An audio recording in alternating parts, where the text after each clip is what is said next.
ವಾಕ್ಯಕ್ಕೋಸ್ಕರ ಪ್ರಾರ್ಥನೆ ಮಾಡ್ಕೊಳ್ಳೋಣ. ಯೇಸಪ್ಪ, ನಮ್ಮನ್ನು ಬಹಳವಾಗಿ ಪ್ರೀತಿ ಮಾಡುವ ಒಳ್ಳೆಯ ದೇವರೇ, ಸ್ತೋತ್ರ ಸ್ವಾಮಿ. ಒಳ್ಳೆಯ ಸಮಯದಲ್ಲಿ ಪ್ರಾರ್ಥನೆ ಮಾಡಲು ಕೊಟ್ಟ ಕೃಪೆಗಾಗಿ ಸ್ತೋತ್ರ ರಾಜ. ಅಪ್ಪ, ನಿಮ್ಮ ಬಲದಿಂದ ನಮ್ಮನ್ನು ತುಂಬಿಸಿರಿ ಸ್ವಾಮಿ. ಅಪ್ಪ, ಹಾಗೆ ದೇವ್ರೆ, ಇವತ್ತಿನ ವೇಳೆಯಲ್ಲಿ ದೇವ್ರೆ ವಾಕ್ಯವನ್ನ ಹೇಳ್ಕೊಡುವಂತ ದೇವ್ರೆ, ಪಾಸ್ಟರ್ ಶೈನಿಗೋಸ್ಕರ ದೇವ್ರೆ, ಹಾಗೆ ಟ್ರಾನ್ಸ್ಲೇಟ್ ಮಾಡುವಂತ ಮಾಮನ್ಗೋಸ್ಕರ ನೀನು ಪ್ರಾರ್ಥನೆ ಮಾಡ್ತಿದ್ದೇನೆ ರಾಜ. ಅವರನ್ನ ನಿನ್ ಕರಗಳಲ್ಲಿ ಒಪ್ಪಿಸ್ಕೊಡ್ತೇನೆ ಸ್ವಾಮಿ. ಅವ್ರು ಹೇಳ್ಕೊಡುವಂತ ವಾಕ್ಯವನ್ನ ದೇವ್ರೆ ನಾವು ಅರ್ಥ ಮಾಡ್ಕೊಳ್ಳುವಂತೆ ದೇವ್ರೆ, ಅದನ್ನ ಅರ್ಥ ಮಾಡ್ಕೊಂಡು ಹೃದಯದಲ್ಲಿ ಮುದ್ರೆ ಮಾಡ್ಕೊಳ್ಳುವಂತೆ ನೀನ್ ತಾನೇ ನಿಮ್ಮ ಬಲವನ್ನ ಅನುಗ್ರಹಿಸ್ಬೇಕಾಗಿ ಕೇಳ್ಕೊತೇನೆ ರಾಜ.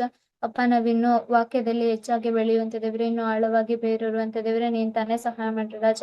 ಈ ವಾಕ್ಯವನ್ನ ದೇವ್ರೆ ನಾವು ಮನಸ್ಸಿನಲ್ಲಿ ಇಟ್ಕೊಂಡು ದೇವ್ರೆ ಇನ್ನು ನಿನ್ನ ಸೇವೆ ಮಾಡುವಂತೆ, ಇನ್ನೂ ಹೆಚ್ಚಾಗಿ ಬೆಳೆಯುವಂತೆ ನೀನ್ ಸಹಾಯ ಮಾಡ್ರಿ. ಹಾಗೆ ಮಾಡೋದಕ್ಕಾಗಿ ಸ್ತೋತ್ರ, ಪ್ರಾರ್ಥನೆ ಕೇಳೋದಕ್ಕಾಗಿ ಸ್ತೋತ್ರ ರಾಜ. ಕ್ರಿಸ್ತನಾದ ಯೇಸುವಿನ ಹೆಸರಿನಲ್ಲಿ ಪ್ರಾರ್ಥಿಸಿ ಬೇಡಿ ಹೊಂದಿದ್ದೇನೆ, amen.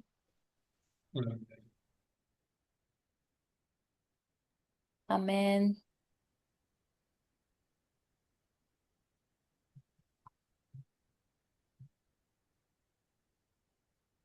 We are continuing the message, What is the Gospel? And actually, this is a really important message. ನಾವು ಸುವಾರ್ತೆ ಅಂದ್ರೆ ಏನು ಅನ್ನೋದನ್ನ ಮುಂದುವರಿಸ್ತಾ ಇದ್ದೇವೆ. ಇದು ತುಂಬಾ ಮುಖ್ಯವಾದಂತಹ ಸಂದೇಶ. And there was some days that I couldn't join, and I felt very sorry because it kind of cut up the message. But if you guys have a chance to ask Pastor Simon for a copy, then you can revise again. ನಾನು ಕೆಲವು ಸಲ ಈ ಒಂದು ಮೀಟಿಂಗ್ಗಳಿಗೆ ಬರ್ಲಿಕ್ಕೆ ಆಗಿಲ್ಲ. ಒಂದ್ ವೇಳೆ ನೀವು ಪಾಸ್ಟರ್ ಸೈಮನ್ನ ಕೇಳಿದ್ರೆ ಆ ಮೆಸೇಜ್ ನ ಮತ್ತೊಂದ್ಸಲಿ ನಿಮ್ಗೆ ಚಿಕ್ಕದಾಗಿ ಹೇಳ್ತಾರೆ. But the most important thing that a lot of people see many people, they believe in Jesus, they go to church, but they don't know about the spiritual facts inside the Bible. ತುಂಬಾ ಜನ ಕ್ರೈಸ್ತರು ಇರ್ತಾರೆ, ಸಭೆಗೆ ಹೋಗ್ತಾರೆ, ಆದ್ರೂ Bible ಅಲ್ಲಿ ಇರುವಂತಹ ಆತ್ಮಿಕ ಸತ್ಯಗಳು ಗೊತ್ತಿಲ್ಲದೆ ಇರ್ತಾರೆ. So just knowing about Genesis, Adam and Eve, knowing about sin, if we just know the stories but we don't know the spiritual message behind it, then we really lose hold of the message of the gospel. ಅಂದ್ರೆ ಕೇವಲ ಆದಿಕಾಂಡವನ್ನ ತಿಳ್ಕೊಳ್ಳೋದು, ಆದಮ್ ಅವರ ಬಗ್ಗೆ ತಿಳ್ಕೊಳ್ಳೋದು, ಪಾಪದ ಬಗ್ಗೆ ತಿಳ್ಕೊಳ್ಳೋದು ಯಾವ ಪ್ರಯೋಜನಕ್ಕೂ ಬಾರದು. ಅದರ ಹಿಂದೆ ಅಡಗಿರುವಂತ ಆತ್ಮಿಕ ಸತ್ಯವನ್ನ ನಾವು ಗ್ರಹಿಸೋದು ಮುಖ್ಯ. And really the reason why we are receiving training, the reason why Jesus called us as his disciples is so we can understand the spiritual facts, we can share it and relay it to people in the field. ಎಷ್ಟೋ ಜನ ಇದ್ರು ಕೂಡ ದೇವರು ನನ್ನನ್ನ ಕರೆದಿರೋದೇನಕ್ಕಂದ್ರೆ ಈ ಆತ್ಮಿಕ ಸತ್ಯವನ್ನ ನಾವು ಗ್ರಹಿಸ್ತಾ ಇದ್ದೀವಿ, ಹಿಡ್ಕೊಂಡಿದೀವಿ, ಇದನ್ನೇ ನಾವು ಅನೇಕ ಜನರಿಗೆ ಸಾರಬಹುದಾಗಿದೆ. ಹಾಗಾಗಿನೇ ದೇವ್ರು ನಮ್ಮನ್ನ ಆರಿಸ್ಕೊಂಡಿದ್ದಾರೆ. Because even today, we went out. So in my church, we have a youth group, and every Saturday, our youth group goes out to one field every Saturday, and we preach the gospel there. ನಮ್ಮ ಸಭೆಯಲ್ಲಿ ಒಂದು ಯವನಸ್ಥರ ತಂಡವನ್ನ ಮಾಡಿದ್ದಾರೆ. ಪ್ರತಿ ಶನಿವಾರ ನಾವು ಸುವಾರ್ತೆ ಸಾರ್ಲಿಕ್ಕೆ ಒಂದೊಂದು ಪ್ರಾಂತ್ಯಕ್ಕೆ ಹೋಗ್ತಿರ್ತೀವಿ. And that field, it's full of a lot of kind of idol worshipping people, so Buddhist people who believe in all sorts of idols. They have a lot of businesses in that region. ನಾವು ಇವತ್ತು ಹೋದಂತ ಆ ಸೇವೆಯ ಕ್ಷೇತ್ರ ವಿಗ್ರಹಾರಾಧನೆಯಿಂದ ತುಂಬಿತ್ತು, ಬೌದ್ಧರು ಇರುವಂತ ಸ್ಥಳವಾಗಿತ್ತು, ಮತ್ತೆ ತುಂಬಾ ಜನ ವ್ಯಾಪಾರ ಮಾಡುವಂತವರಾಗಿದ್ರು. So in the beginning we thought it's kind of difficult field and we can't find any disciples there, but as we go, I felt that God really changed the field for our evangelism team. ನಾವು ಮೊದಲು ಅಲ್ಲಿ ಕಾಲಿಟ್ಟಾಗ ಅನಿಸಿದ್ದೇನೆಂದ್ರೆ ಈ ಪ್ರಾಂತ್ಯದಲ್ಲಿ ನಮಗೆ ಯಾರು ಶಿಷ್ಯರು ಸಿಗೋದಿಲ್ಲ, ರಕ್ಷಣೆ ಹೊಂದಲು ಯಾರು ಸಿಗಲ್ಲ ಅಂತ ಅನ್ಕೊಂಡ್ವಿ. ಆದ್ರೆ ನಮ್ಮ ಆಲೋಚನೆಗಳನ್ನ, ಪರಿಸ್ಥಿತಿಗಳನ್ನ ದೇವರು ಬದಲಾಯಿಸಿದ್ರು. And these days, a lot of multi-ethnic people, they are coming to that region. So we can even meet many Christians in that region. ಈ ದಿನಗಳಲ್ಲಿ ಆ ಪ್ರಾಂತಕ್ಕೆ ತುಂಬಾ ಜನ ವಿದೇಶಿಗರು ಬರ್ತಾ ಇದ್ದಾರೆ, ಅದರ ಜೊತೆಗೆ ಕ್ರೈಸ್ತರು ಕೂಡ ಬರ್ತಿದ್ದಾರೆ. And they are just Christians who just know about Adam and Eve and how they ate the apple. Everyone says ate the apple and fell into sin, but they don't really know about the background, how Satan is deceiving Adam and Eve, how Satan made them lose hold of the covenant. ತುಂಬಾ ಜನ ಕ್ರೈಸ್ತರಿಗೆ ನಾವು ಕೇಳುವಾಗ ಅವರು ಆದಾಮ ಅವರು ಪಾಪ ಮಾಡಿದ್ರು, ಆದಾಮ ಅವರು ಆ ಹಣ್ಣನ್ನ ತಿಂದು ಪಾಪ ಮಾಡಿದ್ರು ಅಂತ ಮಾತ್ರ ಹೇಳ್ತಿರ್ತಾರೆ. ಅದು ಎಲ್ಲರಿಗೂ ಗೊತ್ತಿರುವಂತ ವಿಷಯವಾಗಿದೆ. ಆದ್ರೂ ಕೂಡ ಅದ್ರ ಹಿಂದೆ ಇರುವಂತ ಆತ್ಮಿಕ ಸತ್ಯ, ದೇವ್ರು ಮಾಡ್ಕೊಂಡಂತ ಒಡಂಬಡಿಕೆ, ಆ ಒಡಂಬಡಿಕೆಯಿಂದ ಸೈತಾನ ಹೇಗೆ ಅವ್ರನ್ನ ದೂರ ಮಾಡಿದ್ರು ಅನ್ನುವಂತ ವಿಷಯಗಳು ಆಳವಾಗಿ ತಿಳಿದಿಲ್ಲ. So even it is important for you to share the gospel to people who don't know about Jesus, but also you have to share the correct gospel to the Christians. ಆ ಯೇಸು ಬಗ್ಗೆ, ಸುವಾರ್ತೆ ಬಗ್ಗೆ ತಿಳಿಯದೇ ಇರುವ ಅನ್ಯ ಜನರಿಗೆ ಸುವಾರ್ತೆ ಸಾರೋದು ತುಂಬಾ ಮುಖ್ಯ. ಅದ್ರ ಜೊತೆಗೆ ಸರಿಯಾದ ಸುವಾರ್ತೆ ತಿಳಿದೇ ಇರುವ ಕ್ರೈಸ್ತರಿಗೂ ಸುವಾರ್ತೆ ಸಾರೋದು ತುಂಬಾ ಮುಖ್ಯ. That's why we keep talking about the same things. So some people say, oh, we always give the same message, talk about 3 fundamental problems, 3 titles of Christ, but we have to really be completely imprinted with that word. ತುಂಬಾ ಜನ ಒಂದ್ ವೇಳೆ ನಮ್ಮ ಸಂದೇಶಗಳನ್ನ ಕೇಳುವಾಗ ಏನು ಇವರು ಪದೇ ಪದೇ 3 ಮೂಲಭೂತ ಸಮಸ್ಯೆಗಳ ಬಗ್ಗೆ ಹೇಳ್ತಿರ್ತಾರೆ, ಕ್ರಿಸ್ತನ 3 ಕಾರ್ಯಗಳ ಬಗ್ಗೆ ಹೇಳ್ತಿರ್ತಾರೆ ಅಂತ ಹೇಳ್ಬಿಟ್ಟು, ಆದ್ರೂ ಅದನ್ನ ಬಿಟ್ಟು ನಾವ್ ಏನ್ ಹೇಳೋದು? ಅದನ್ನ ಹೇಳಿನೇ ನಾವು ಸತ್ಯವನ್ನ ಮುದ್ರೆ ಮಾಡ್ಬೇಕು. And the reason is that is the true core message of the Bible, is that we were bound under sin, we were bound to go to hell, bound under the power of Satan, but Christ saved us. ಇನ್ನೇನ್ ಹೇಳೋದು? ಸತ್ಯವೇದ ಹೇಳೋದೇ ಮನುಷ್ಯರೆಲ್ಲರೂ ಸೈತಾನಿಂದ ಬಂಧಿಸಲ್ಪಟ್ಟಿದ್ದಾರೆ, ಪಾಪದಲ್ಲಿ ಬಿದ್ದಿದ್ದಾರೆ, ಸತ್ತ ಮೇಲೆ ನರಕಕ್ಕೆ ಹೋಗೋರಾಗಿದ್ದಾರೆ. ಇದೇ ತಾನೇ ಸತ್ಯ. ಸೊ ಇದನ್ನ ಹೇಳಿ ನಾವು ಜನರನ್ನ ಸತ್ಯದ ಕಡೆಗೆ ನಡೆಸಬೇಕಾಗಿದೆ. If Christians don't have this core message, they go to church still without having the answer.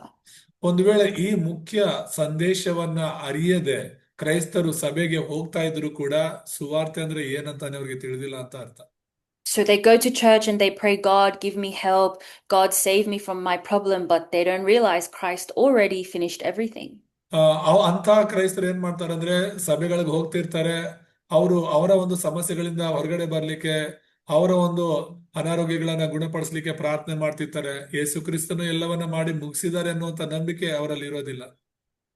And that's why we have to really have a specialty inside of the gospel. So don't just know very vaguely, but have a specialty to know deeply about this gospel message. ಅದಕ್ಕೋಸ್ಕರ ಕೇವಲ ಸುವಾರ್ತೆನ ನಾವು ತಿಳ್ಕೊಳ್ಳೋದು ಮಾತ್ರ ಅಲ್ಲ, ಸುವಾರ್ತೆಯಲ್ಲಿ ವಿಶೇಷತೆಯನ್ನ ನಾವು ಕಂಡುಕೊಂಡು ಆ ವಿಶೇಷತೆಯನ್ನು ಹಿಡ್ಕೋಬೇಕು. You know, in any field that you go to, we have some remnantee, they're studying in the medical field. If you're just a regular doctor, you can just be regular doctor, but to be specialized, you have to go deep into that field to become the specialized doctor. ನಮ್ಮ ಸಭೆಯಲ್ಲಿ ಸಭೆಯಲ್ಲಿರುವಂತ ರೆಮಿನೆಂಟ್ಸ್ಗಳು ಕೆಲವರು medical ಮಾಡ್ತಿದ್ದಾರೆ, ಅಂದ್ರೆ ಅವರು ವೈದ್ಯಕೀಯ ಶಿಕ್ಷಣವನ್ನು ಮಾಡ್ತಿದ್ದಾರೆ. So ಈಗ ವೈದ್ಯರಾಗ್ಬೇಕು ಅಂದ್ರೆ, ಸಾಧಾರಣವಾದ ವೈದ್ಯರಾಗಬೇಕು ಅಂದ್ರೆ 6 ವರ್ಷ ಓದಿದ್ರೆ ಸಾಕು. ಆದ್ರೆ ಒಂದು ವಿಷಯದಲ್ಲಿ ಅವರು ವಿಶೇಷವಾಗಿ ತಜ್ಞರಾಗಿರ್ಬೇಕು ಅಂದ್ರೆ ಒಂದು ವಿಷಯನ ಆಯ್ಕೆ ಮಾಡಿಕೊಂಡು ಆಳವಾಗಿ ಅದರ ಬಗ್ಗೆ ಅವ್ರು ಓದ್ಬೇಕಾಗುತ್ತೆ. Same for us who are Christians. We can just be same like Christians of the world. We just know about Jesus. We know about Christmas and Easter. But really God called us to know this covenantal flow inside of the Bible. ಹಾಗೇನೆ ನಾವು ಕೂಡ ಎಲ್ಲಾ ಕ್ರೈಸ್ತರಂತೆ ಸಾಧಾರಣ ಕ್ರೈಸ್ತರಾಗಿ Bible ಬಗ್ಗೆ ಈ ಮೇಲ್ನೋಟಕ್ಕೆ ಕಾಣುವಂತ ಸುವಾರ್ತೆ ವಾಕ್ಯಗಳನ್ನ ತಿಳ್ಕೊಂಡು ಕ್ರಿಸ್ಮಸ್ ಮತ್ತೆ ಈ ಒಂದು ಈಸ್ಟರ್ ಬಗ್ಗೆ, ಗುಡ್ ಫ್ರೈಡೆ ಬಗ್ಗೆ ಕೆಲವು ವಿಷಯಗಳು ತಿಳ್ಕೊಳ್ಳೋದ್ರ ಮೂಲಕ ಮಾತ್ರನೇ ನಾವು ಕ್ರೈಸ್ತರಾಗಿರಲ್ಲ. ಪ್ರಾರಂಭದಿಂದ ಅಂತ್ಯದವರೆಗೆ ಹರಿಯುವಂತ ಆ ಒಡಂಬಡಿಕೆ ಹರಿವನ್ನ ನಾವು ಅರ್ಥ ಮಾಡ್ಕೊಳ್ಳುವಂತ ಕ್ರೈಸ್ತರಾಗಿರ್ಬೇಕು. So we really have to know who Jesus Christ is. We have to know what the core of the Bible is. ಯೇಸು ಕ್ರಿಸ್ತನು ನಿಜವಾಗ್ಲೂ ಯಾರಾಗಿದ್ದಾರೆ ಮತ್ತೆ ಸತ್ಯವೇದ ತಿಳಿಸುವಂತ ಮುಖ್ಯ ಸಂದೇಶ ಏನು ಅಂತ ನಾವು ತಿಳ್ಕೋಬೇಕು. So the essence of this message is to teach us what is the gospel. Why do I need to know the gospel? ಹಾಗಾಗಿ ಈ ಒಂದು ಸಂದೇಶದ ಮುಖ್ಯತ್ವ ಏನು ಅಂತ ಹೇಳಿದ್ರೆ ಸುವಾರ್ತೆ ಅಂದ್ರೆ ಏನು, ಮತ್ತೆ ಈ ಸುವಾರ್ತೆಯನ್ನ ನಾನು ಯಾಕೆ ಹಿಡ್ಕೋಬೇಕು, ಹೇಳ್ಬೇಕು ಅಂತ. And the very easy truth is, if I don't know the gospel, I will be bound under the power of Satan. ತುಂಬಾ ಮುಖ್ಯ ವಿಷಯ ಏನಂದ್ರೆ ಸುವಾರ್ತೆಯನ್ನು ನಾನು ತಿಳಿದಿಲ್ಲ ಅಂತ ಹೇಳಿದ್ರೆ ಸೈತಾನಿಂದ ಬಂಧಿಸಲ್ಪಟ್ಟಿದ್ದೀನಿ ಅಂತಾನೆ ಅರ್ಥ. So there is a reason why I must save myself and I have to save my field. ಅದಕ್ಕೋಸ್ಕರನೇ ನಾನು ರಕ್ಷಣೆ ಹೊಂದೋದಕ್ಕೂ ನನ್ನ ಕ್ಷೇತ್ರವನ್ನ ರಕ್ಷಿಸೋದಕ್ಕೂ ಕಾರಣವಿದೆ. So through this message, we've learnt about the basic gospel message, also the existence of Satan. ಇಲ್ಲಿ ನಾವು ಮೂಲ ಸಂದೇಶವನ್ನ ನೋಡಿದ್ವಿ, ಮತ್ತೆ ಈ ಒಂದು ಮನುಷ್ಯನ ಬಗ್ಗೆ ನಾವು ನೋಡಿದ್ವಿ, ಮೂಲ ಮನುಷ್ಯನ ಬಗ್ಗೆ. And point number 3, we looked at what makes us lose hold of the covenant. ಮತ್ತೆ ಈ ಸೈತಾನನ ಅಸ್ತಿತ್ವದ ಬಗ್ಗೆ ನೋಡಿದ್ವಿ. ಮೂರನೇದಾಗಿ ಒಡಂಬಡಿಕೆಯನ್ನ ಕಳೆದುಕೊಳ್ಳುವಂತೆ ಏನು ಪ್ರೋತ್ಸಾಹಿಸುತ್ತೆ ಅನ್ನೋದನ್ನ ನೋಡಿದ್ವಿ. And what Satan really wants is to cut off this gospel. He doesn't want the gospel to go to the next generation of India or the next generation of the world. ಸೈತಾನಿಗೆ ಬೇಕಿರೋದೆಲ್ಲ ಏನು ಅಂತ ಹೇಳಿದ್ರೆ, ಈ ಸುವಾರ್ತೆ ನಿನ್ನ ಮೂಲಕ ಮುಂದಿನ ಸಂತತಿಗೆ ಹೋಗಬಾರ್ದು, ನಿನ್ನ ಹತ್ರನೇ ಅದನ್ನ ಮುರಿಬೇಕು ಅಂತಾನೆ ಅವನು ಪ್ರಯತ್ನ ಮಾಡ್ತಿರ್ತಾನೆ. So we really have to be spiritually like a soldier, prepared to really preach this gospel. And it doesn't mean we go out and we scream and shout and, do all these sorts of things, but prepare myself to have the true answer. ನಾವು ಸ್ವಾರ್ಥ ಸಾರೋದು ಅಂದ್ರೆ ಬೀದಿಗಳಿಗೆ ಹೋಗಿ ಕೂಗಾಡಿ ಕಿರ್ಚಾಡಿ ಸಾರ್ಬೇಕು ಅಂತ ಏನಿಲ್ಲ. ಮೊದಲು ನಮ್ಮನ್ನ ನಾವು ಸ್ವಾರ್ಥೆಯಿಂದ ಸಿದ್ಧರಾಗಬೇಕು. And last week we looked at the restoration, the path to restoration, which is Christ. So ಕಳೆದ ಶನಿವಾರ ನಾವು ಮರುಸ್ಥಾಪನೆಯ ಹಾದಿ, ಅದು ಕ್ರಿಸ್ತನು ಅನ್ನೋದ್ರ ಬಗ್ಗೆ ನೋಡಿದ್ವಿ. And the core of the Bible is this covenantal core. It's about who came as the offspring of the woman in Genesis 3:15. So ಈ ಒಂದು 4ನೇ ವಿಷಯ ಮುಖ್ಯಾಂಶ ಏನು ಅಂತ ಹೇಳಿದ್ರೆ, ಬೈಬಲ್ನ ಮುಖ್ಯಾಂಶ ಯೇಸು ಕ್ರಿಸ್ತನು ಸ್ತ್ರೀ ಸಂತಾನವಾಗಿ ಬಂದಿರೋದು. And in Exodus 3:18, God called Moses to lead the Israelites out through the blood sacrifice. ಮತ್ತೆ ವಿಮೋಚನಾ ಕಾಂಡ 3:18ರಲ್ಲಿ ರಕ್ತದ ಮೂಲಕ ಇಸ್ರಾಯೇಲ್ಯರನ್ನ ದೇವರು ಐಗುಪ್ತದಿಂದ ಹೊರಗಡೆ ತಂದರು ಎಂಬುದಾಗಿ. So God is saying the Israelites, they became just a religious person. They were just giving the sacrifice without knowing the true meaning of the blood. ಇಸ್ರಾಯೇಲರು ಬಲಿ ಕೊಡ್ತಾ ಇದ್ರು, ಆದ್ರೆ ಅದರ ಮುಖ್ಯತ್ವನೇ ಗೊತ್ತಿಲ್ಲದೆ, ಯಾಕೆ ಕೊಡ್ಬೇಕು ಅಂತ ಸರಿಯಾದ ಅರ್ಥನೇ ಗೊತ್ತಿಲ್ಲದೆ ಅವ್ರು ಕೊಡ್ತಾ ಇದ್ರು. ಆದ್ರೆ ಸರಿಯಾದ ಅರ್ಥವನ್ನ ತಿಳಿಸಿದ್ರು. But even when God called Moses, he was wandering in the Midian for 40 years and he said, I can't do it. I was just like an exile for 40 years. 40 ವರ್ಷಗಳ ಕಾಲ ಐಗುಪ್ತದಿಂದ ಹೊರಗಡೆ ಬಂದು ಮಿದ್ಯಾನ್ ಅರಣ್ಯದಲ್ಲಿ ಅಲೆದಾಡ್ತಾ ಇದ್ದಂತಹ ಮೋಶೆಯ ಸಂಗಡ ದೇವ್ರು ಮಾತನಾಡಿದಾಗ, ನೀನು ಐಗುಪ್ತಕ್ಕೆ ಹೋಗಿ ಜನರನ್ನ ಬಿಡಿಸ್ಬೇಕು ಅಂತ ಹೇಳಿದಾಗ, ನನ್ನ ಕೈಲಿ ಆಗಲ್ಲ ಅಂತ ಹೇಳ್ದ. But remember, when God calls us, he only calls us because it's the work God will do through us. ಒಂದನ್ನ ನೆನಪಿಟ್ಕೋಬೇಕು, ದೇವ್ರು ನಮ್ಮನ್ನ ಕರಿತಾ ಇದಾರೆ ಅಂದ್ರೆ ನಾವೇನೋ ಮಾಡ್ಬೇಕು ಅಂತಲ್ಲ, ದೇವ್ರ ನಮ್ಮ ಮೂಲಕ ಏನೋ ಮಾಡ್ಬೇಕಂತಿದ್ದಾರೆ. So we have many excuses. I am young, I'm poor, I have no money, I have no background, I can't do the gospel movement. ಸುವಾರ್ಥ ಸೇವಾ ಚಳವಳಿ ಮಾಡದೇ ಇರೋದಕ್ಕೆ ನಾವು ಅನೇಕ ಕಾರಣಗಳು ಹೇಳ್ಬೋದು. ನಾನು ಚಿಕ್ಕವಳು, ನನ್ನ ಹತ್ರ ಹಣ ಇಲ್ಲ, ನನ್ನ ಹತ್ರ ನಾನು ಏನು ವಿದ್ಯೆ ಇಲ್ಲ, ಇನ್ನೊಂದು ಮತ್ತೊಂದು ಅಂತ ಕಾರಣಗಳು ಹೇಳ್ತಾ ಕೂತಿರ್ತೀವಿ. But God is saying, if you have faith in me, if you hold on to the covenant, I will do the work through you. ಅದೇ ದೇವ್ರು ಹೇಳ್ತಿರೋದು, ನಿನಗೆ ನನ್ನಲ್ಲಿ ನಂಬಿಕೆ ಇರೋದಾದ್ರೆ, ನನ್ನ ಒಡಂಬಡಿಕೆನ ನೀನು ಹಿಡ್ಕೊಳ್ಳೋದು ಆದ್ರೆ, ನಿನ್ನ ಮೂಲಕ ನಾನು ಕಾರ್ಯ ಮಾಡ್ತೀನಿ ಎಂಬುದಾಗಿ. So Moses, he just had a little bit of faith and he trusted God, and then God did a great work through him. ಸ್ವಲ್ಪ ನಂಬಿಕೆ ಮೋಶೆ ದೇವರಲ್ಲಿ ಹೊಂದಿದ್ದ, ಆ ಚಿಕ್ಕ ನಂಬಿಕೆ ಮೂಲಕನೇ ದೇವರು ದೊಡ್ಡ ಕಾರ್ಯಗಳನ್ನ ಮಾಡಿದ್ರು. And then Isaiah 7:14, we know very well, it's the prophecy of the virgin birth. ಯೆಶಾಯ 7:14 ನಿಮ್ಮೆಲ್ಲರಿಗೂ ಚೆನ್ನಾಗಿ ಗೊತ್ತು. ಅದು ಕನ್ನಿಕೆಯ ಒಂದು ಕನ್ನಿಕೆ ಮಗನ ಹಡೆಯೋದ್ರ ಬಗ್ಗೆ ಇದೆ. And the one who came through Emmanuel, it was Christ, Matthew 16:16. ಇಮ್ಮಾನುವೇಲನಾಗಿ ಬರೋರು ಯಾರು ಅಂದ್ರೆ ಅದು ಕ್ರಿಸ್ತನೇ. ಮತ್ತಾಯ 16:16 ಅದನ್ನು ಸ್ಪಷ್ಟವಾಗಿ ತಿಳಿಸುತ್ತೆ. And God, he has like a predestination method. So whatever God talks about in the Bible, it must be fulfilled. ಪೂರ್ವ ನಿರ್ಧಾರ ಅಥವಾ ಪೂರ್ವ ನಿರ್ಣಯ ಅಂತ ಹೇಳ್ಬಿಟ್ಟು ಹೇಳ್ತಾರೆ. ದೇವರು ಪೂರ್ವ ನಿರ್ಣಯ ಮತ್ತು ಪೂರ್ಣ ನಿರ್ಣಯದ ಒಂದು ವಿಧಾನವನ್ನು ಅನುಸರಿಸ್ತಾರೆ. So last week you guys read all the Old Testament Bible verses. Who are all the prophets in the Old Testament talking about? They are talking about Christ. So ಹಳೆ ಒಡಂಬಡಿಕೆಯ ಪ್ರವಾದಿಗಳೆಲ್ಲ ಯಾರ ಬಗ್ಗೆ ಮಾತನಾಡ್ತಾ ಇದ್ರು ಅಂದ್ರೆ, ಒಬ್ಬ ವ್ಯಕ್ತಿ ಬಗ್ಗೆ ಮಾತನಾಡ್ತಾ ಇದ್ರು, ಅದು ಕ್ರಿಸ್ತನ್. They said he will come from the line of Jesse, he will be in Egypt, he will be the one to bear the cross. So ಅವರು ಬೆತ್ಲೆಹೇಮಲ್ಲಿ ಹುಟ್ಟೋದ್ರ ಬಗ್ಗೆ ಆಗ್ಲಿ, ಈಶಾನ ವಂಶಾವಳಿಯಲ್ಲಿ ಬರೋದಾಗ್ಲಿ, ಐಗುಪ್ತಕ್ಕೆ ಹೋಗಿ ಬರೋದಾಗ್ಲಿ.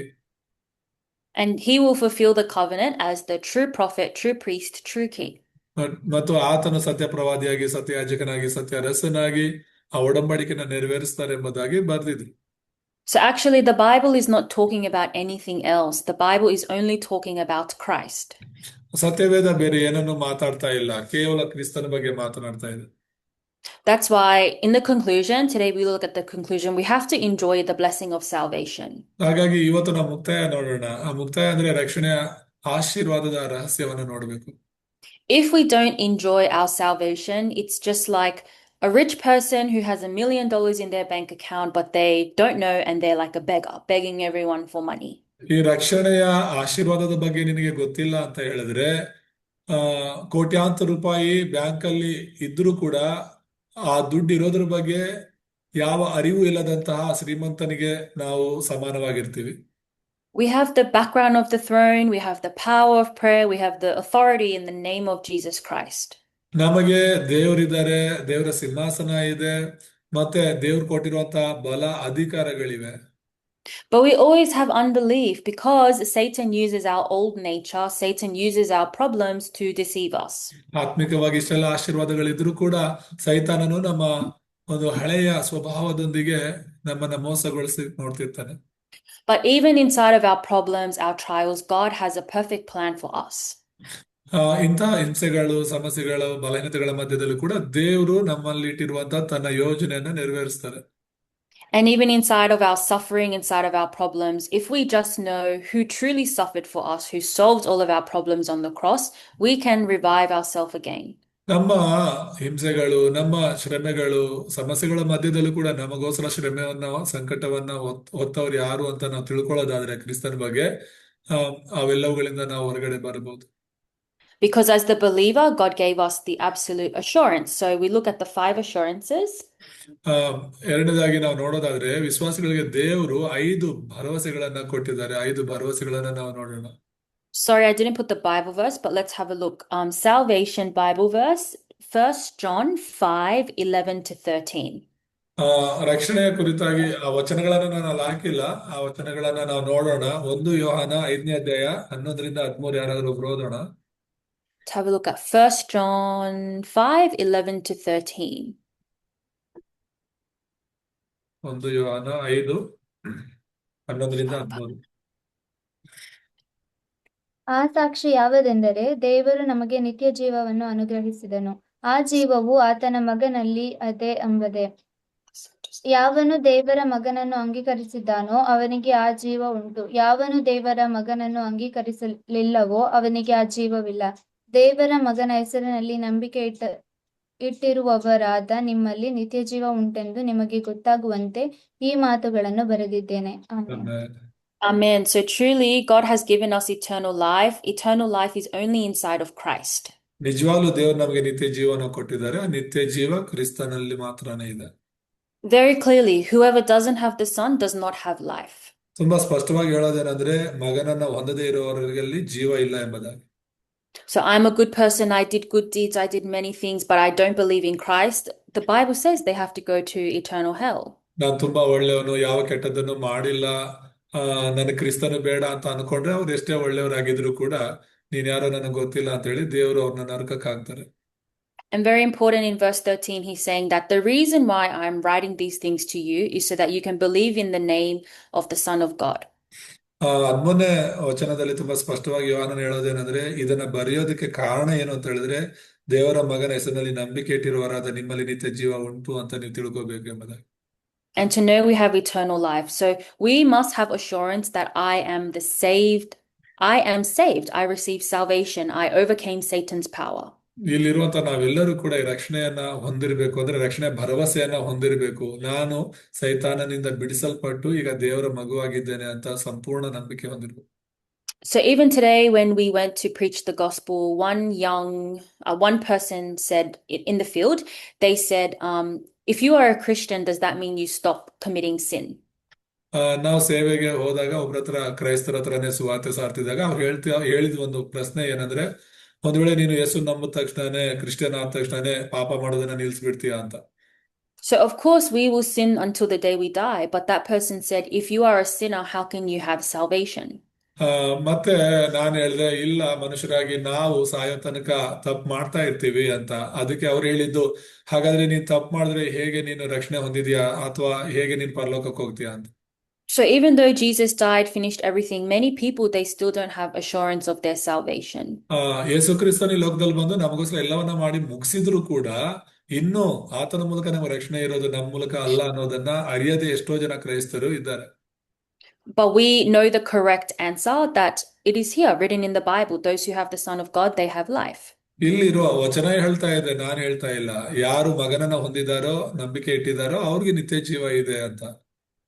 Number 2, we have the assurance of answers to prayer. Jeremiah 33, 1-3. ಎರಡನೇದು ಮುಖ್ಯವಾದ ವಿಷಯ ಏನಂದ್ರೆ ಯೆರೆಮೀಯ 33, 1-3 ಓದೋಣ. ಅದು ಪ್ರಾರ್ಥನೆಗಳಿಗೆ ಉತ್ತರಗಳು ಸಿಗುತ್ತೆ ಎಂಬುದಾಗಿ. ಆ ಪ್ರಾರ್ಥನೆಗಳ ಉತ್ತರದ ಭರವಸೆಯನ್ನ ನಾವು ಹೊಂದಿರಬೇಕು.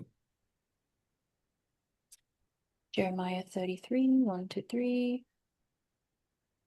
ಯೆರೆಮೀಯ 33, 1-3. ಯೆರೆಮೀಯನು ಕಾರಾಗೃಹದ ಅಂಗಳದಲ್ಲಿ ಸೆರೆಯಾಗಿದ್ದಾಗ ಅವನಿಗೆ ಯೆಹೋವನು ಈ ಎರಡನೆಯ ವಾಕ್ಯವನ್ನು ಅನುಗ್ರಹಿಸಿದನು. ಕಾರ್ಯವನ್ನು ಸಾಧಿಸಿಕೊಳ್ಳುವ, ಉದ್ದೇಶಿಸಿ ನೆರವೇರಿಸುವ ಯೆಹೋವ ನಾಮಾಂಕಿತನು ಇಂತೆನ್ನುತ್ತಾನೆ, ನನ್ನನ್ನು ಕೇಳಿಕೋ, ನಾನು ನಿನಗೆ ಸದುತ್ತರವನ್ನು ದಯಪಾಲಿಸಿ ನಿನಗೆ ತಿಳಿಯದ ಮಹತ್ತಾದ ಗುಡಾರ್ಥಗಳನ್ನು ಗೋಚರಪಡಿಸುವೆನು. Amen. Amen. So the Lord is saying, call out to me in prayer so I can answer you. ಇಲ್ಲಿ ದೇವರು ಹೇಳ್ತಿರೋದು, ನನ್ನನ್ನ ಕೇಳಿಕೋ, ನಾನು ನಿನಗೆ ಸದುತ್ತರವನ್ನು ದಯಪಾಲಿಸುತ್ತೇನೆ ಎಂಬುದಾಗಿ. So in our time of distress, in our time of worry, we have to have assurance that the Lord is always listening to our prayer. ನಾವೆಂತ ಒತ್ತಡದಲ್ಲಿದ್ರು, ಸಮಸ್ಯೆಯಲ್ಲಿದ್ರು ದೇವರು ಕೇಳ್ತಿದ್ದಾರೆ ಅಂತ ಹೇಳಿ ಪ್ರಾರ್ಥನೆ ಮಾಡೋದು ನಿಲ್ಲಿಸಬಾರ್ದು. We shouldn't think, oh, I'm not going to pray about it because God doesn't listen. Absolutely, the Bible said God is answering our prayers. ಅಪನಂಬಿಕೆ ಇರಬಾರ್ದು. ನಾನು ಪ್ರಾರ್ಥನೆ ಮಾಡೋದು ದೇವ್ರು ಕೇಳಲ್ಲ, ಉತ್ತರ ಸಿಗಲ್ಲ ಅನ್ಕೊಂಡು ದೇವ್ರು ಹೇಳ್ತಿರೋದು ನೀ ಪ್ರಾರ್ಥನೆ ಮಾಡು, ನಾನು ಉತ್ತರಿಸ್ತೇನೆ ಎಂಬುದಾಗಿ. And then for the assurance of guidance, we have the guidance. Here's forgiveness. But okay, forgiveness. We have the assurance of forgiveness. 1 John 1:9. ಇಲ್ಲಿ ಕ್ಷಮಾಪಣೆ ಬಗ್ಗೆ ಇದೆ. ಕ್ಷಮಾಪಣೆಯ ಭರವಸೆಯನ್ನ ನಾವು ಹೊಂದಿರಬೇಕು ಅಂತ ಹೇಳ್ಬಿಟ್ಟು 1 ಯೋಹಾನ 1:9 ಓದೋಣ. 1 John 1:9. 1 ಯೋಹಾನ 1:9. ನಮ್ಮ ಪಾಪಗಳನ್ನು ಒಪ್ಪಿಕೊಂಡು ಅರಿಕೆ ಮಾಡಿದರೆ ಆತನು ನಂಬಿಗಸ್ತನು ನೀತಿವಂತನು ಆಗಿರುವುದರಿಂದ ನಮ್ಮ ಪಾಪಗಳನ್ನು ಕ್ಷಮಿಸಿಬಿಟ್ಟು ಸಕಲ ಅನೀತಿಯನ್ನು ಪರಿಹರಿಸಿ ನಮ್ಮನ್ನು ಶುದ್ಧಿ ಮಾಡುವನು. ನಾವು ಶುದ್ಧಿ ಮಾಡುವ. Amen. So whenever we confess our sins to the Lord, the Bible says that He will forgive us and purify us. ವಾಕ್ಯ ಹೇಳೋದೇನಂದ್ರೆ ನಾವ್ ಯಾವಾಗೆಲ್ಲ ನಮ್ಮ ಪಾಪಗಳನ್ನ ಅರಿಕೆ ಮಾಡ್ತೀವೋ ಆತನು ಕ್ಷಮಿಸಿ ಶುದ್ಧೀಕರಿಸ್ತಾನೆ. So the Lord is forgiving us 1 million, 10 million, 30 billion times. ಆತನು ಎಷ್ಟು ಸಲ ನಮ್ಮನ್ನ ಕ್ಷಮಿಸ್ತಾರೆ ಅಂತ ಹೇಳಿದ್ರೆ 1000 ಸಲ, 1,00,000 ಸಲ, ಮಿಲಿಯನ್ ಗಟ್ಲೆ ಸಲ ಆತನು ಕ್ಷಮಿಸ್ತಾನೆ ಅಂತಾನೆ ಹೇಳ್ತಿರ. So we must believe when we come to the Lord earnestly, we ask for His forgiveness. He always forgives us. ಆದ್ರೆ ಅಲ್ಲಿ ಬರುವಂತವ್ರು ನಾವು ಸಂಪೂರ್ಣ ಹೃದಯದಿಂದ ದೇವರ ಹತ್ರ ಬಂದು ಕ್ಷಮಾಪಣೆ ಕೇಳಿಕೊಳ್ಳುವಾಗ ಆತನು ಕ್ಷಮಿಸುವ ದೇವರಾಗಿದ್ದಾನೆ. And then we have the assurance of victory. So Bible verse for assurance of victory, 1 Corinthians 10:13. ಮತ್ತೆ ಜಯದ ಬಗ್ಗೆ ನಾವು ನೋಡೋಣ. ಜಯದ ಭರವಸೆಯನ್ನು ನಾವು ಹೊಂದಿರುವವರಾಗಿರ್ಬೇಕು ಅಂತ ಹೇಳಿ 1 Corinthians 10:13. 1 ಕೊರಿಂಥ 10:13. ಮನುಷ್ಯರು ಸಹಿಸಬಹುದಾದ ಶೋಧನೆಯ ಹೊರತು ಬೇರೆ ಯಾವುದೂ ನಿಮಗೆ ಸಂಭವಿಸಲಿಲ್ಲ. ದೇವರು ನಂಬಿಗಸ್ತನು, ನಿಮ್ಮ ಶಕ್ತಿಯನ್ನು ಮೀರುವ ಶೋಧನೆಯನ್ನು ನಿಮಗೆ ಬರಗೊಡಿಸದೆ ನೀವು ಅದನ್ನು ಸಹಿಸುವುದಕ್ಕೆ ಶಕ್ತರಾಗುವಂತೆ ಶೋಧನೆಯಾಗುತ್ತಲೇ ತಪ್ಪಿಸಿಕೊಳ್ಳುವ ಮಾರ್ಗವನ್ನು ಸಿದ್ಧಪಡಿಸುವನು. Amen. We can have victory over all of our temptation. ನಮ್ಮ ಎಲ್ಲಾ ಶೋಧನೆಗಳಲ್ಲೂ ಜಯ ಹೊಂದಬಹುದು. So whatever temptation comes to us, whenever Satan tries to deceive us, the Bible says that God is truly faithful. He always gives us a way out of it. ದೇವರು ತುಂಬಾ ನಂಬಿಗಸ್ತನಾಗಿದ್ದಾನೆ. ಶ್ರಮೆಗಳು, ಶೋಧನೆಗಳು ಬಂದಾಗಲೇ ತಪ್ಪಿಸಿಕೊಳ್ಳೋದಕ್ಕೆ ದೇವರು ಮಾರ್ಗವನ್ನು ಸಿದ್ಧ ಮಾಡ್ತಾರೆ ಎಂಬುದಾಗಿದೆ. So we have to have assurance that no matter what problems come to us, no matter what huge, something seems so big, curses and disasters, we will have victory over everything. ಎಂತ ಶೋಧನೆಗಳು, ದೊಡ್ಡ ಸಮಸ್ಯೆಗಳು, ಹಿಂಸೆಗಳು ನಮಗ್ ಬಂದ್ರು ಕೂಡ ಕೊನೆಗೆ ನಾವೇ ಜಯ ಹೊಂದುತ್ತೀವಿ ಅನ್ನೋ ಭರವಸೆ ಇರ್ಬೇಕು ನಮ್ಗೆ. Also, if we have a doubt, we have to read the Bible verse again and hold on to the word. ಒಂದು ವೇಳೆ ನಮ್ಮಲ್ಲಿ ಏನಾದ್ರೂ ಸಂದೇಹ, ಅಪನಂಬಿಕೆ ಅನ್ನೋದಿದ್ರೆ ಸತ್ಯವೇದವನ್ನ ಓದಿ ನಾವು ಬಲವನ್ನ ಹೊಂದಬೇಕು. And then we have the assurance of guidance. So assurance of guidance, Proverbs 3, 5 to 6. ಮಾರ್ಗದರ್ಶನದ ಭರವಸೆ ಕೂಡ ನಮಗಿರಬೇಕು. ದೇವರ ಮಕ್ಕಳಾಗಿರುವಂತ ನಮಗೆ ದೇವರು ನಮ್ಮನ್ನ ನಡೆಸ್ತಾರೆ ಎಂಬುದಾಗಿ ಜ್ಞಾನೋಕ್ತಿಗಳಲ್ಲಿ 3, 5, 6ನೇ ವಚನ ಓದ್ಕೊಳ್ಳೋಣ. And let's read Proverbs 3, 5 to 6. ಸ್ವಬುದ್ಧಿಯನ್ನೇ ಆಧಾರ ಮಾಡಿಕೊಳ್ಳದೆ ಪೂರ್ಣ ಮನಸ್ಸಿನಿಂದ ಯೆಹೋವನಲ್ಲಿ ಭರವಸೆ ಬಿಡು. ನಿನ್ನ ಎಲ್ಲಾ ನಡವಳಿಕೆಯಲ್ಲಿ ಆತನ ಚಿತ್ತಕ್ಕೆ ವಿಧೇಯನಾಗಿರು. ಆತನೇ ನಿನ್ನ ಮಾರ್ಗವನ್ನು ಸರಾಗ ಮಾಡುವನು. ಆಮೇನ್. Amen. So, who is guiding our life? The Lord is guiding our life. ನಮ್ಮ ಜೀವಿತಗಳನ್ನ ಯಾರು ನಡೆಸ್ತಿದ್ದಾರೆ ಅಂದ್ರೆ ಕರ್ತನೇ ನಮ್ಮ ಜೀವಿತಗಳನ್ನ ನಡೆಸ್ತಿದ್ದಾರೆ. It says here, don't lean on your own understanding. Our thinking is very limited. ಇಲ್ಲಿ ಸ್ವಬುದ್ಧಿಯನ್ನ ಆಧಾರ ಮಾಡಿಕೊಳ್ಳಬೇಡ ಅಂತ ವಾಕ್ಯ ಹೇಳ್ತಾ ಇದೆ. ಯಾಕಂದ್ರೆ ನಮ್ಮ ಸ್ವಬುದ್ಧಿ ಅನ್ನುವಂಥದ್ದು ನಿಯಮಿತವಾಗಿದೆ. But what is really important here, it says we have to submit to Him. We have to submit to the Lord. ವಾಕ್ಯ ಹೇಳ್ತಿರೋದೇನಂದ್ರೆ ನಾವು ದೇವರಿಗೆ ಒಳಗಾಗಬೇಕು ಅಂತ ಹೇಳಿ. When we submit, when we obey, it means I don't have my own thinking. I just obey my master. ಇದರ ಅಂದ್ರೆ ಒಳಗಾಗೋದು, ವಿಧೇಯರಾಗೋದು ಅಂದ್ರೆ ನನ್ನ ಆಲೋಚನೆ, ನನ್ನ ಚಿತ್ತ ಏನೂ ಅಲ್ಲ, ಎಲ್ಲವೂ ನನ್ನ ಯಜಮಾನನಿಗೆ ನಾನು ಒಳಗಾಗಿರೋದೇ ಅಂತ. So when we submit, when we obey, it says the Lord will make your path straight. ಯಾವಾಗ ನಾವು ದೇವರಿಗೆ ಒಳಗಾಗಿರ್ತೇವೋ ಆಗ ದೇವ್ರು ಹೇಳ್ತಿರೋದೇನಂದ್ರೆ ಆತನೇ ನಮ್ಮ ಮಾರ್ಗಗಳನ್ನ ಸರಾಗ ಮಾಡ್ತಾನೆ. So these 5 assurances, they are yours. You have to make them my own 5 assurances. ಈ 5 ಭರವಸೆಗಳು ತುಂಬಾ ಮುಖ್ಯವಾದವುಗಳು. ಈ 5 ಭರವಸೆಗಳು ನಮ್ಮ ಭರವಸೆ, ನನ್ನ ಭರವಸೆಗಳೆಂಬುದಾಗಿ ನಾವು ಮಾಡ್ಕೋಬೇಕು. And as much as you make the gospel your own, when you preach the gospel, you can feel a lot of the work of the Holy Spirit. ನೀನ್ ಯಾವಾಗ ಮೊದಲು ಸುವಾರ್ತೆಯನ್ನ, ಈ ಭರವಸೆಗಳನ್ನ ನಿನ್ನದು ಮಾಡಿಕೊಂಡು ಸುವಾರ್ತೆ ಸಾರ್ತೀಯೋ ಆಗ ಆ ಸುವಾರ್ತೆ ಮೂಲಕ ಬಲ ಇನ್ನೊಬ್ಬರ ಹೃದಯಕ್ಕೆ ಹೋಗೋದು ನೀನ್ ನೋಡ್ಬೋದು, ಕಾರ್ಯಗಳು ನಡೆಯೋದನ್ನ ನೋಡ್ಬೋದು. Because you're not just sharing like something I learnt about, but it's like you're sharing your own message. ಇದೇನೋ ನಾನೇನೋ ಕಲ್ತ್ಕೊಂಡೆ, ಇದನ್ನ ನಾನು ಇನ್ನೊಬ್ರಿಗೆ ಹೇಳ್ಕೊಡ್ತಾ ಇದ್ದೀನಿ ಅನ್ನೋ ತರ ಇರಬಾರ್ದು. That's why, remnants, you have to really make this gospel my gospel, that I enjoy, that I can relay in the field. ಹಾಗಾಗಿ ಇಲ್ಲಿರುವಂತಹ ಉಳಿದವರಾಗಿರುವ ನಾವು ಈ ಒಂದು ವಾಕ್ಯವನ್ನ ನನ್ನ ಸುವಾರ್ತೆ, ನನ್ನ ವಾಕ್ಯ ಅಂತ ಮಾಡಿಕೊಂಡು ಆಮೇಲೆ ನಾವು ಹೋಗುವ ಭೇಟಿಯಾಗುವವರಿಗೆ ಇದನ್ನ ಸಾರಬೇಕು. You have to believe the 7 blessings are mine, 5 assurances are mine, and Christ is truly my Christ. ಅಂದ್ರೆ 7 ಆಶೀರ್ವಾದಗಳು, ರಕ್ಷಣೆ ಹೊಂದಿರುವಂತ ದೇವರ ಮಗುವಿನ 7 ಆಶೀರ್ವಾದಗಳು ನನ್ನ ಆಶೀರ್ವಾದಗಳು, ಈ 5 ಭರವಸೆಗಳು ನನ್ನ ಭರವಸೆಗಳು, ಮತ್ತೆ ಈ ಕ್ರಿಸ್ತನು ನನ್ನ ಕ್ರಿಸ್ತನು ಅಂತ ಮೊದಲು ಅನುಭವ ಪೂರ್ವಕವಾಗಿ ತಿಳ್ಕೊಂಡು ಇನ್ನೊಬ್ಬರಿಗೆ ಸಾರಬೇಕು. Then God will truly use your life. ಆಗ ಖಂಡಿತ ನಿನ್ನ ಜೀವಿತವನ್ನ ದೇವರು ಉಪಯೋಗಿಸ್ತಾರೆ. Amen. So that's the end of this message, and Pastor Simon will pray for us. ಇಲ್ಲಿಗೆ ಈ ಒಂದು ಸುವಾರ್ತೆ ಅಂದ್ರೆ ಏನು, ಅದು ಸಂದೇಶ ಮುಕ್ತಾಯವಾಗುತ್ತೆ. ಮುಂದಿನ ವಾರ ಮತ್ತೊಂದು ಸಂದೇಶದೊಂದಿಗೆ ನಿಮ್ ಮುಂದೆ ಬರ್ತೇವೆ. ಪ್ರಾರ್ಥನೆ ಮಾಡ್ಕೊಳ್ಳೋಣ. ನಮ್ಮನ್ನು ಬಹಳವಾಗಿ ಪ್ರೀತಿಸುವಂತ ನಮ್ಮ ತಂದೆಯ ದೇವರೇ, ಈ ಒಂದು ಆಶೀರ್ವಾದದ ಭೇಟಿಯನ್ನ ಅನುಗ್ರಹಿಸಿದ್ದಕ್ಕಾಗಿ ಸ್ತೋತ್ರ. ಸತ್ಯ ಸುವಾರ್ತೆಯಲ್ಲಿ ನಾವೆಲ್ಲರೂ ಈ ರೀತಿಯಾಗಿ ಕೂಡಿ ಬರ್ಲಿಕ್ಕೆ ಕೃಪೆ ತೋರಿಸಿದ್ದಕ್ಕಾಗಿ ಸ್ತೋತ್ರ. ಪಾಸ್ಟರ್ ಶೈನಿ ಅವರು, ದೇವರೇ, ಅವರು ಎಷ್ಟೇ ಬ್ಯುಸಿ ಇದ್ರು ಕೂಡ ನಮಗೆ ನಿಮ್ಮ ಸುವಾರ್ತೆನ ಹಂಚಿಕೊಳ್ಳೋದಕ್ಕಾಗಿ ಸಮಯ ಮಾಡಿಕೊಂಡು ಅಲ್ಲೀಗ ರಾತ್ರಿ 11:30 ಗಂಟೆ ಆಗಿದ್ರು ಕೂಡ ಕೂತ್ಕೊಂಡು ನಮ್ಮ ಜೊತೆ ಸುವಾರ್ತೆನ ಸಾರ್ತಾ ಇದ್ದಾರೆ. ಅವ್ರನ್ನ ಆಶೀರ್ವದಿಸಿ, ಇನ್ನೂ ಹೆಚ್ಚಿನ ಆರೋಗ್ಯ ಬಲವನ್ನು ಕೊಡು. ಜಾಯನಾರುತ್ತ ನಮ್ಮೆಲ್ಲರನ್ನು ಕೂಡ, ವಾಕ್ಯ ಕೇಳಿದ ನಮ್ಮೆಲ್ಲರನ್ನು ಕೂಡ ಬಲಪಡಿಸಿ. ಹೌದು ಸ್ವಾಮಿ, ದೇವರೇ, ರಕ್ಷಣೆ ಹೊಂದಿರುವಂತಹ ನಾವು ಈ 7 ಆಶೀರ್ವಾದಗಳನ್ನ ನಮ್ಮದು ಮಾಡಿಕೊಂಡು 5 ಭರವಸೆಗಳನ್ನ ನಮ್ಮ ಭರವಸೆಗಳಾಗಿ ಮಾಡಿಕೊಂಡು ಯೇಸುವೆ ನನ್ನ ಕ್ರಿಸ್ತನೆಂಬುದಾಗಿ, ನನ್ನ ಕ್ರಿಸ್ತನೆಂಬುದಾಗಿ ಮಾಡಿಕೊಂಡು ನಾವಿದನ್ನ ಅನುಭವಿಸುವಂತೆಯೂ ದೇವರೇ ಆ ಕ್ಷೇತ್ರದಲ್ಲಿ ಕೂಡ ಇದನ್ನ ಅನುಭವಿಸುವಂತೆ ಸಹಾಯ ಮಾಡೆಂಬುದಾಗಿ ನಾವು ಪ್ರಾರ್ಥಿಸ್ತೇವೆ. ಹಾಗೆ ಮಾಡಿದ್ದಕ್ಕಾಗಿ ಸ್ತೋತ್ರ. ಕ್ರಿಸ್ತನ ಯೇಸುವಿನ ನಾಮದಲ್ಲಿ ಪ್ರಾರ್ಥಿಸ್ತೇನೆ ತಂದೆ. ಆಮೇನ್. Amen.